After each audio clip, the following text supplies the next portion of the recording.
This is not a video about the V8 jet ski, but I guess it kind of is. In a way, I'll probably just do a little bit of an update on it for you guys. And then we will probably do a little bit on one of the stand-up skis. I'm thinking that 640 into the 550 hull. I had planned on doing a full video on the V8 jet ski today, and what I will say about that is the video got delayed, as something sort of delayed me on the project. So, I mean, it's not a big deal, and I really don't want to give anything away about what's going on, because I don't want to overpromise and underdeliver. So I don't want to get you guys all hyped up for nothing, just in case it doesn't quite work out as I expected. And it's not about fixing the exhaust. It's just sort of a fixed thing. You guys have seen all the exhaust stuff already, and it's not really that interesting. I'll just tell you what I did to fix it. The manifolds, I welded them back together, and they are now gusseted down in that area, kind of where they're cracking, which, you know, kind of a bad idea, because, you know, I have like a nice fail point where it's been cracking instead of up in the more complicated sections of the exhaust manifolds. But I'm throwing caution to the wind, putting some gussets on there to hopefully keep them from breaking apart. And I built some brackets, so the entire exhaust manifold is bolted to the cylinder head, and now I got some nice brackets that bolt them to the motor plate in the back. And it'd be really hard to see, but there's these 3 bolts here that are holding that bracket that goes down to the exhaust manifold itself. I really locked the exhaust manifolds to the engine, so any breakages will hopefully happen in the exit pipe section. And what I'm gonna do is, where I used to have the mufflers mounted, I think I'm gonna build a mount with some sort of rubber so that the mount back here can kind of wiggle a little bit. I do realize there's probably a little bit of flex in the hull when I'm hammering down on the engine.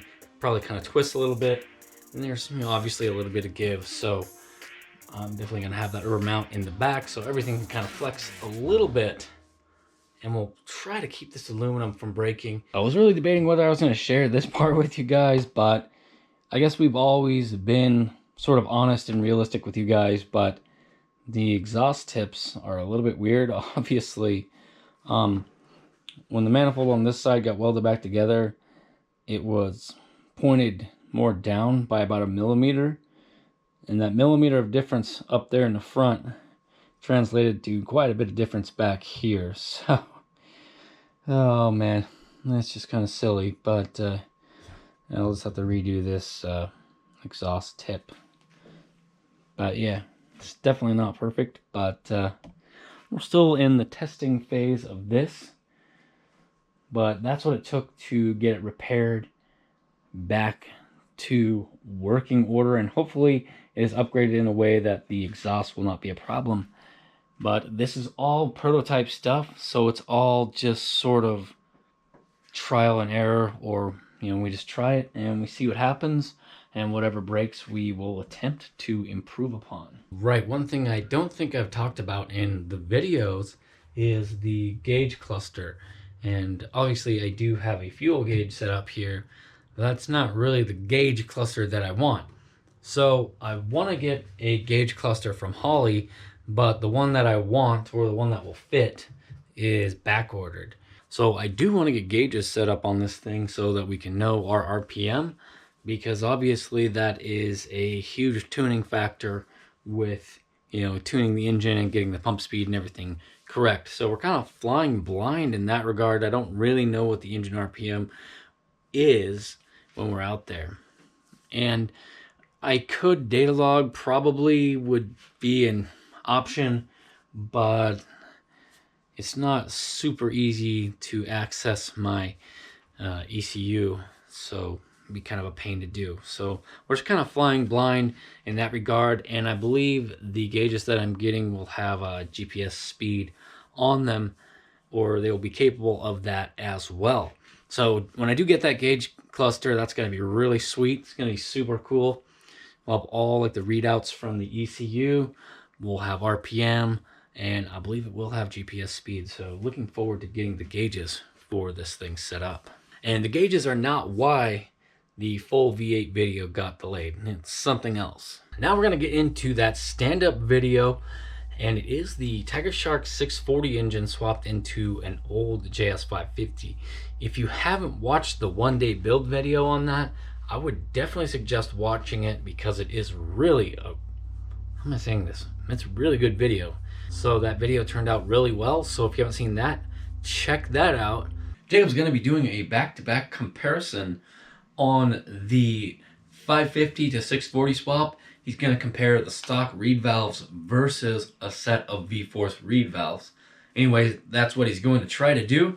He's got that thing all fired up. He's got it in the water. So let's go hang out with him right now. All right, these are the stock reeds.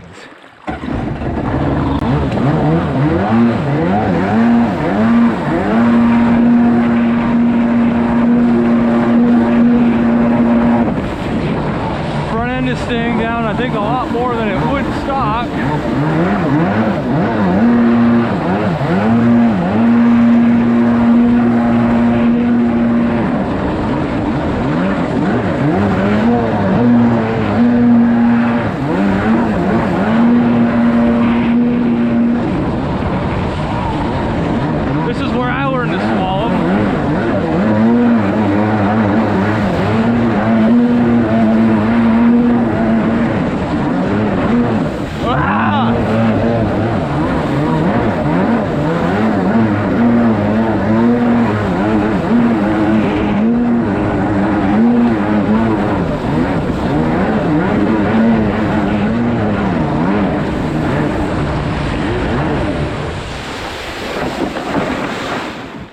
All right, how many minutes was that?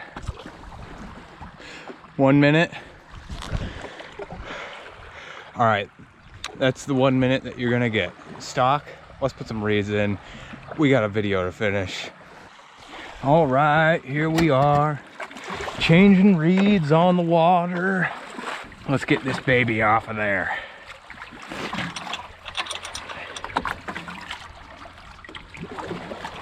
Oh yeah. Oh yeah. Get this baby out of the way. Guys, this is the stock Tiger Shark fuel tank fitting, by the way. It just screws in there, and then there's a little hose on the other side. Very convenient for running this. Need my 10 millimeter. Hopefully I can do this real quick like. Look at this, I hope you can see it. Boom. Let's get out of here.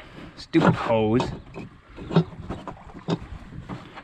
Got this wise guy in the way. Come on. Yeah, okay, there we go.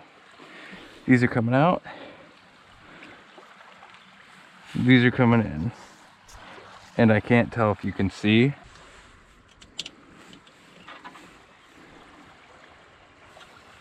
V-Force reeds are in and the tide is way out. I'm gonna have to drag it really far for you guys. All right, that was a lot of dragging. Hopefully this doesn't just, I don't know, hopefully it's good.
But I gotta stop because I almost lost my shoe.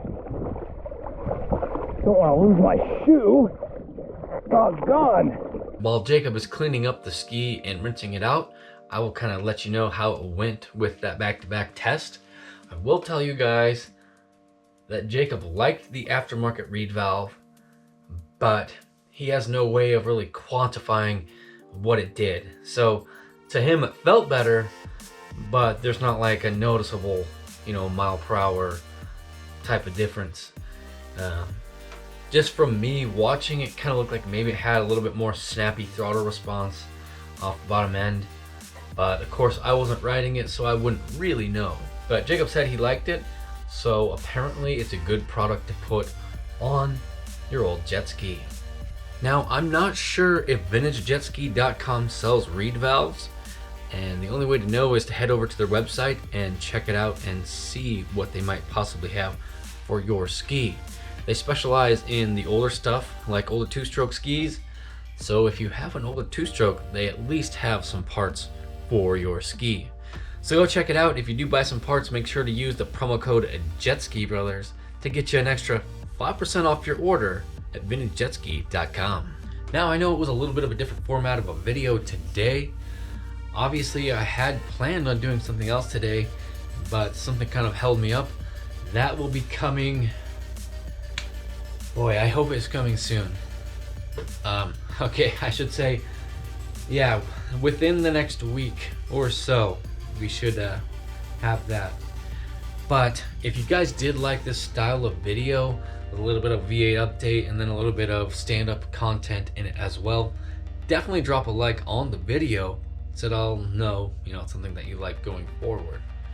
If you didn't like the video, just let me know in the comment section what we could do to make it better, and we will try to improve upon it for the next video. That's it for this one. I will see you next time.